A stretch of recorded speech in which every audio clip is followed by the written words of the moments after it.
This is about fantasy football. Absolutely. I'm learning at the same pace you guys are. Gage has been teaching me a little things each week with this fantasy football 101. Yes, and this week, we are bringing draft types for Fantasy Football 101. We want to talk about the different styles of draft. So we kind of alluded to it last week, but there's a pretty standard draft. If your buddy asks you if you want to play in a league this week, it's probably going to be a standard redraft league, is what we would call it. When you say standard, do you mean standard Superflex PPR or just like standard league? No, this is just a standard league, like the fantasy football standard. Okay. So redraft would be you draft a team this offseason, you play the full season out, a champion is crowned. Next year, you all restart and redraft again. And this is the majority of people. If you just want to get into a league and you go to ESPN or NFL or Yahoo Fantasy Football, those are the ones you're going to be getting into. You can do all of them, but majority of them are just standard, one-off redraft leagues. And they are the best for beginners too. Absolutely. Get your feet wet. If you don't draft well this year, next year you draft a whole new team, another shot at it. Compared to a dynasty league. Yes, a dynasty is where you were going to draft and you were going to retain these players for the entirety of the league. And the league is going to keep going year after year until someone wins the championship back-to-back years.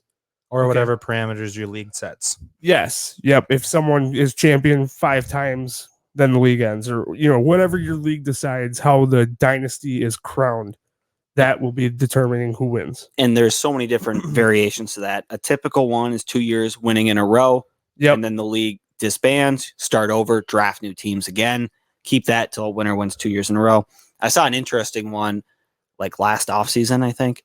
And it's the Avengers or the Marvel one. So there's Infinity Stones and there's different ways to get Infinity Stones. And you have to get 5 of them. So having the most points scored in the league gives you 1. Winning your division gives you 1. You can steal 1 from somebody if you beat them in the playoffs. You get 1 for winning in the playoffs. There's so many caveats to it. Nuts. But the goal is to get 5. Yes. So there's different ways to get there, but that's a fun one. I'm in another dynasty league where we actually assign contract values based off of our auction draft. So each year we do an auction draft. We get the player for that price. And then we have to set a contract on him. So then yearly, the contract expires year by year. And then the free agency pool gets re-upped. And you can free agent franchise tag players for the average of the top 5 at that position. I think if your guy is the top, then you have to add another $5 to franchise him. So it's pretty interesting that way that it's not just keeping your whole team. You have to actually play with salaries and budget. And Star plays in like a quasi keeper league. Yeah. And it's not a monetary value, but it's draft position. So if I draft a player in, say, the 16th round, like I got Justin Jefferson this last year, I can keep him for 2 rounds higher. So he would cost me a 14th round pick in this year's league. And he goes up 2 rounds each year with a maximum of 3 years keeping him. Okay, and that would be a keeper league. So very similar to a dynasty in a way where you retain players over different years, but it's not an entire roster. Yeah, you can only keep up to 3 with no mandatory keeping at all, though. Gotcha. But at free agency, too, cost of 16. So if you stole one guy in the middle of the season, I got Odell Beckham this way, I got David Johnson this way. So you steal those guys, you're keeping them for the next 3 years at a 16, 14, and 12. That's dirty. Yeah. Sorry, go Brandon. I was going to say another one that is probably pretty good for beginners is a best ball league. So best ball, you draft your team. You don't actually have to set a lineup. Yep. So you just draft players. The best roster you have that week will get automatically pushed out.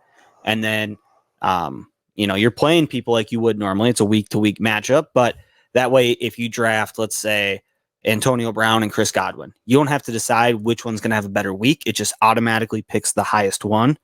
If they're your highest scoring wide receivers, top scoring team wins. So you don't actually have to manage so much in season as picking a lineup. But, there is different ways to draft for that compared to a yearly league, because you can do weird stacks that way because it's not going to hurt you as much as a yearly will. And then the last best league of all, the new league, the Guillotine League. Let's go. You could be out as early as week 1, or you could go to the absolute end of the season. After each week, the lowest scoring team, which you do have to submit a lineup, the lowest scoring team gets chopped. Their team goes to free agency. Everybody can bet on them. And the Butthole has some guillotine leagues actually rolling this year. So if you're interested in getting into one, shoot us an email at officialbutthole@gmail.com, and we can help you out with that. You can reach out on any of the social medias as well. Yeah. Now I'm kind of realizing that was more league types instead of draft types. But I mean, there's auction, there's snake, there's a lot of other draft types too. Draft and league types. Yeah. Yeah. We meant the same thing. Yeah, the way you draft in those are completely different, but we can break down each one, a little bit differently. How you draft in a guillotine versus best ball versus yearly versus dynasty. That'd but be more like draft that's- strategies. There you go. And that'll Draft be coming strategies. up maybe next week. Who knows?